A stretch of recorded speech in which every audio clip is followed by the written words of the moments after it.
سورہ فتح مدنی ہے، 29 آیات اور 4 رکوع ہے، اور نزول میں 111 ہے، اور موجودہ ترتیب میں قرآن کریم میں 48ویں سورت ہے۔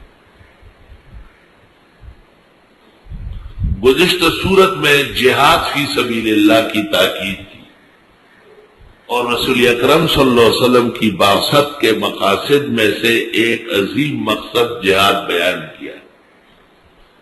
تو جہاد کا ثمرہ کیا ہے؟ الفتح، فتوحات عالم۔ جہاد کیا جائے گا تو اسلام آگے بڑھے گا۔ توے چمڑنے میں شہید شیخ پکور کے وائے او دغه سنشیو په میدان باندې کبان بندیسا۔ فضلی استاد رحمت اللہ علیہ فرماتے کہتے آپ بھی ہے کہ میں مروں نہیں شہید ہوں، لیکن گھر سے نکلنا نہیں چاہتا۔ خشک میدان میں کوئی مچھلی پکڑ سکتا ہے۔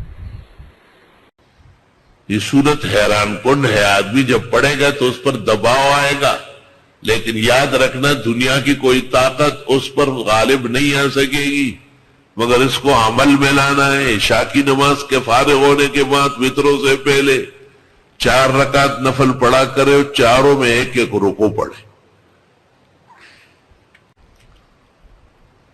انشاءاللہ جو تم چاہو گے وہی ہوگا۔